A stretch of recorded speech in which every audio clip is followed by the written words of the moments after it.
الحمد لله نحمده ونستعينه ونستغفره ونؤمن به ونتوكل عليه ونعوذ بالله من شرور أنفسنا ومن سيئات أعمالنا من يهده الله فلا مضل له ومن يضلله فلا هادي له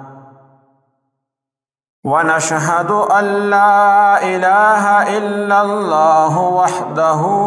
وحده لا شريك له ونشهد أن سيدنا ومولانا محمدا عبده ورسوله أما بعد فأعوذ بالله من الشيطان الرجيم بسم الله الرحمن الرحيم إن الله وملائكته يصلون على النبي يا أيها الذين آمنوا صلوا عليه وسلموا تسليما وعن أنس رضي الله تعالى عنه قال قال رسول الله صلى الله عليه وسلم من صلى علي واحدة صلى الله عليه 10 صلوات وحطت عنه 10 سيئات ورفعت له 10 درجات. وعن أنس رضي الله تعالى عنه قال قال رسول الله صلى الله عليه وسلم من صلى علي 100 كتب الله بين عينيه براءة من النفاق وبراءة من النار وأسكنه يوم القيامة مع الشهداء أو كما قال صلى الله عليه وسلم. اللهم صل على سيدنا ومولانا محمد وعلى آل سيدنا ومولانا محمد وبارك وسلم.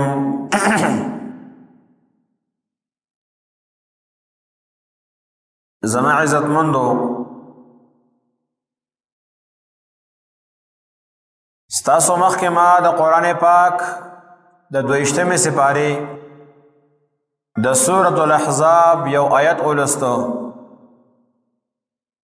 الله تبارک و تعالی فرمائی ان الله وملائکته یصلون علی النبی،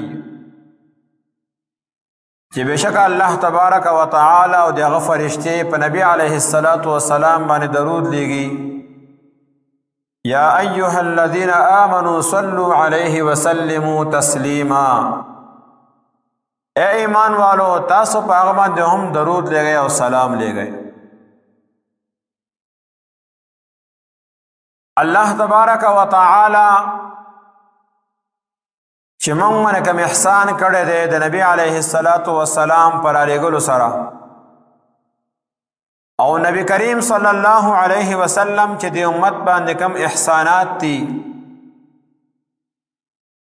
د هغې د وجې نه الله تبارک و تعالی په دې امت باندې لازمي کړې ده چې زما پیغمبر باندې خپل پیغمبر باندې درود لګئ، سلام لګئ، درود شریف وایئ.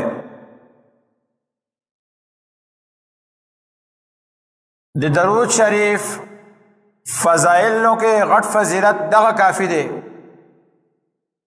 چې الله تبارک و تعالی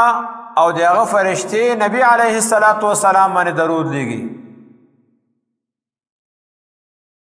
دا دغه عظمت په دې کوم ثابت دی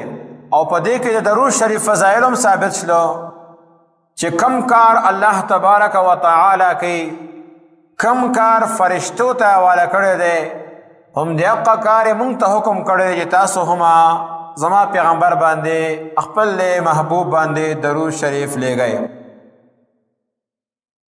نبی علیه الصلاۃ والسلام باندې درود ویل دا ډېر لوی فضیلت لري، ډېر اوچت مقام دې سره حاصلېږي او د الله تبارک و تعالی او د فرشتو موافقت دې سره حاصلېږي. درود شریف ویل فرض دی، واجب دی یا دا مستحب دی؟ نو علماو دې باره کې لیکلي دي چې عمر کې یو ځل درود شریف ویل دا فرض دی، ژوند کې یو ځل درود شریف ویل دا فرض دی. او بیا په هر مجلس کې چې کله د نبی علیه السلام نوم واغستلی شي نو یو ځل درود شریف ویل دا واجب دی. او بیا بار بار چې د نبی کریم صلی الله علیه وسلم نوم راځي په هغه بیان کې نو بیا د نبی علیه السلام باندې درود شریف ویل دا مستحب دی. عمر کې یو ځل ویل دا فرض دی. په مجلس کې چې کله د نبی کریم صلی الله علیه وسلم نوم مبارک راشي نو یو ځل ویل دا واجب دی. او د هغې نه علاوه چې بار بار بیا نوم راځي نو بیا مستحب دی ویل صلی الله علیه وسلم یا درود شریف چې کوم چاله راځي. دا د علماو دې باره کې هغه تحقیق دی. ښه دا ده چې سړی بار بار د نبی علیه السلام باندې درود شریف ولولي. په درود شریف سره الله تبارک و تعالی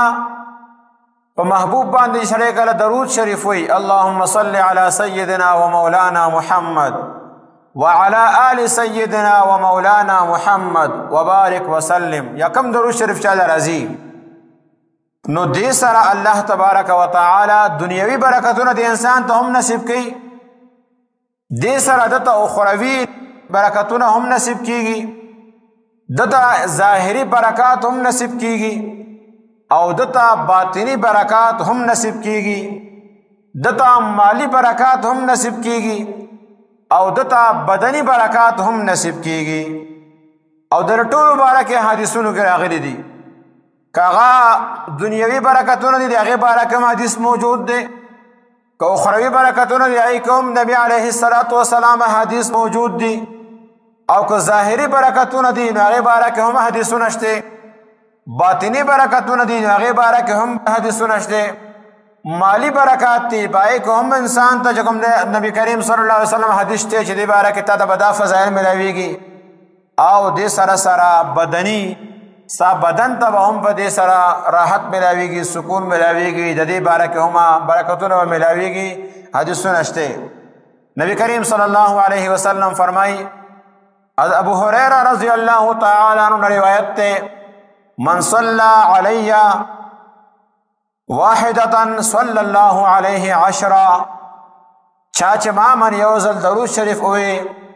الله تبارک و تعالی به د باندې لس رحمتونه لیږي، لس ځله د باندې درود لیږي، لس رحمتونه د باندې لیږي. نو گویا دی د درود شریف سره د رحمت مستحق جوړیږي او دا رحمت بیا د په مال کې هم وي، د بدن کې هم وي، د اولاد کې هم وي، د په جسم کې هم وي، او د اخروي رحمتونه هم ملاویږي، د دنیوي رحمتونه هم ملاویږي. عبداللہ ابن عمر رضی اللہ تعالیٰ عنہ فرمائی نبی کریم صلی اللہ علیہ وسلم ارشاد فرمایو من صلی علی النبی صلی اللہ علیہ وسلم واحدة صلی اللہ علیہ وملائکته بها 70 مرة صلاة چاچه نبی علیہ السلام من یو ځل درود شریف وی نو الله تبارک و تعالی او د هغه فرشتې د باندې لس شپېته هغه رحمتونه لیږي، فرشتې ورته د رحمت دعاګانې کوي او الله تبارک و تعالی په ده باندې رحمتونه لیږي. د یو ځل درود شریف دومره لوی فضیلت دی. انس رضی الله تعالی عنہ فرمایي چې رسول الله صلی الله علیه وسلم ارشاد فرمایو من صلی علی واحدة چا چې ما من یو ځل درود شریف وی صلی الله علیه عشرا الله د من لس رحمتونه لیږي. نمبر 2 دویم نمبر وحطت عنه 10 سیئات الله تبارک و تعالی لس گناهونه د دې اعمال نامې نه هغه ختم کی مټاو کی. او دریم نمبر ورفعت له 10 درجات او یو ځل درود شریف دی وجه نه الله تبارک و تعالی د لس مقامونه اوچت کی، لس درجې ول اوچتي، لس نیکانه د اعمال نامې کې ولګل شي، لس گناهونه مټاو شي او لس درجې الله تبارک و تعالی دتا نیکو اعمالو کې د الله په قرب کې د اوچت شي، الله ته نږدې کیږي. دا درود شریف فضیلت دی. علی رضی الله تعالی عنہ فرمایي چې نبی کریم صلی الله علیه وسلم ارشاد فرمایو من صلى علی صلاة كتب الله له قیراتا چا چې ما من یو ځل درود شریف وي الله بدل یو قیرات ثواب ورکي والقیرات مثل احد او یو قیرات د احد د غرب را برابر دی نو داوم د درود شریف فضیلت ابوبکر صدیق رضی الله تعالی عنہ فرمایي چې درود شریف فضیلت داوم دی چې نبی علیه الصلاۃ والسلام ارشاد فرمایي من صلى علی كنت له شفیعا یوم القیامه څوک چې ما من درود لیږي د قیامت پر ورځ باندې هغه سفارش زکوما منګ او تاسو ټول د نبی علیه الصلاۃ والسلام سفارش ته محتاج یو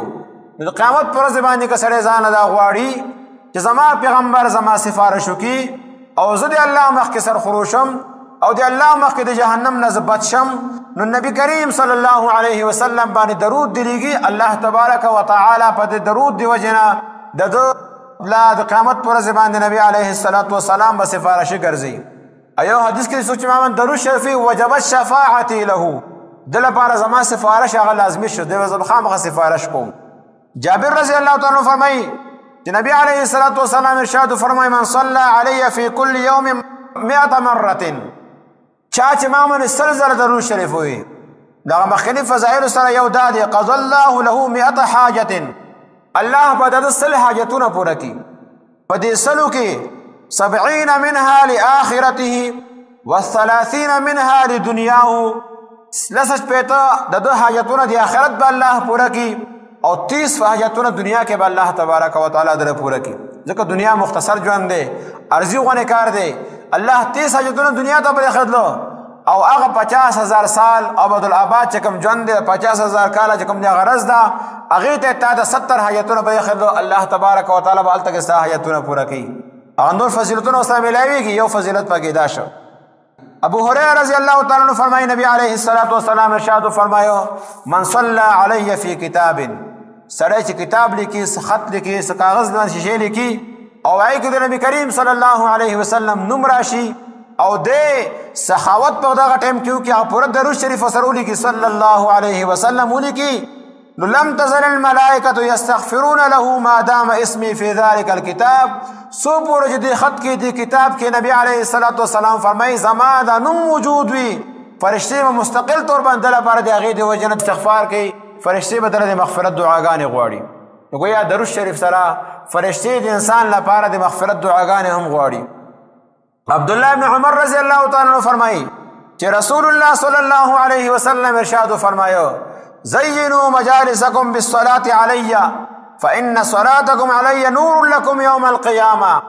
چې تاسو خپل مجلسونه دا په ما باندې درود شریف سره دا ښایسته کوئ مجلس چې کله شروع کوئ ناول نبی کریم صلی الله علیه وسلم باندې درود ووایئ ځکه چې زما باندې درود شریف ویل دا به د قیامت په ورځ باندې تاسو لپاره رڼا وي رڼا نور به وي د قیامت په ورځ باندې نورهم یسعى بین ایدیهم وبایمانهم ول صراط باندې دوسه رڼا به سخی طرف ته اوس دوسره مخکې به روانئ څنګه چې دنیا کې مو ماښام تیارې کې روان یو دا سره بیټري نیولې ده چا څخه موبایل دی چا څخه غټ لایټ دی څومره تیزه رڼا ده وسکه چا څخه لږ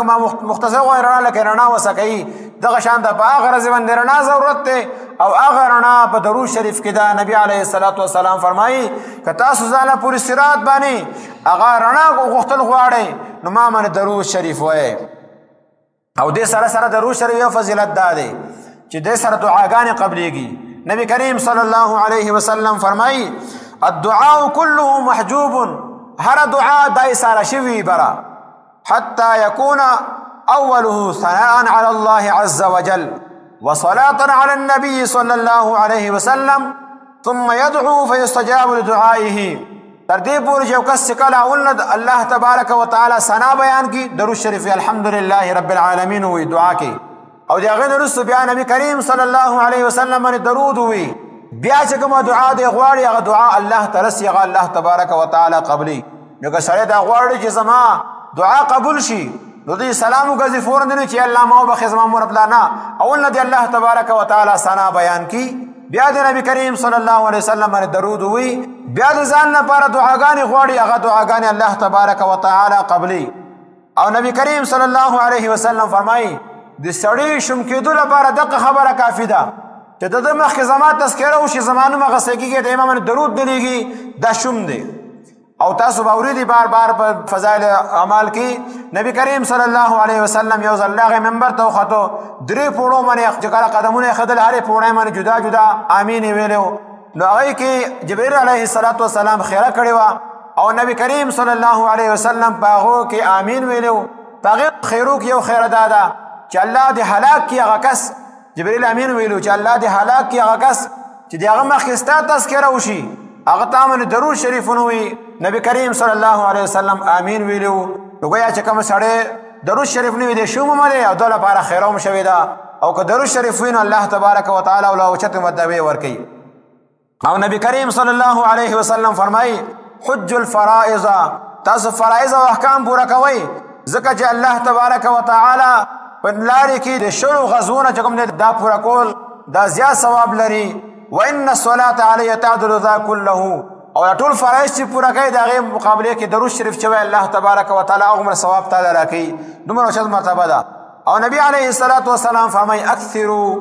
من الصلاه علی فی كل یوم جمعه هر جمعه په ورځ باندې ما باندې کثرت سره درود شریف وایي ځکه فإن صلاة امتی تعرض علی فی كل یوم جمعه هر جمعه له نبی علیه الصلاة والسلام فرمایي سره د امت زما د هر امتی درود شریف ما باندې پیش کول کیږي فمن كان اكثرهم علي صلاه كان اقربهم مني منزله چا درود شریف چې زیات هغه ماته زیات نږدې دي سره دا غواړي چې زه الله ته نږدې شم او زه د الله پیغمبر ته نږدې شم نو کثرت سره درود شریف دی وي او یو فضیلت دا دی انس رضی الله تعالی عنہ فرمایي چې رسول الله صلی الله علیه وسلم ارشاد فرمایو صلوا علی فإن الصلاة علی کفارة لكم وزکاة فمن صلى علی صلاة صلی الله علیه 10 ستاسو امام درود شریف وایي دې سره تاسو ګناونه معاف کیږي او دې سره تاسو پاکیزګي کیږي په تاسو دننه الله دې ګناونه نه پاکي او تاسو چې چا امام درود شریف وایي الله دې هغه یو بده کې لاس کوم دی هغه بدله ورکړي ابو هريره رضی الله تعالی عنہ فرمایي چې نبی علیه الصلاة والسلام ارشاد فرمایو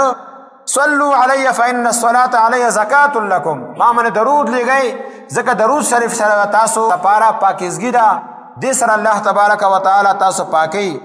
یو بیماری نسیان چې سره یو شی ایریږي نو غیر لپاره هم دا علاج دی انس رضی الله تعالی عنہ فرمایي نبی علیه الصلاة والسلام ارشاد فرمایو اذا نسیتم شیئا کله تاسو یو شی ایر شي فصلوا علی تذکروه ان شاء الله تعالی نو بیا تاسو ما من درود وایي کثرت سره امید دی چې الله به تاسو لا غشي یاد کی خبره به یاد شي نو دغه معلومه ده چې کوم سړی ته ایردو بیماری وي ا کثرت سره درود شریف وي الله تبارک وتعالى بغیر ایردو بیماری ده ختمه کی او نبی علیه الصلاة والسلام فرمای من خاف علی نفسه النسیان چا من چې خپل ځان د نسیان دی ایردو یراوي چې مار بیماری به ولګي نو عادي ما من کثرت سره درود شریف وي نو دینه معلومه ده چې کثرت سره درود شریف سره الله تبارک وتعالى قوت حافظه کوم دی غزياتي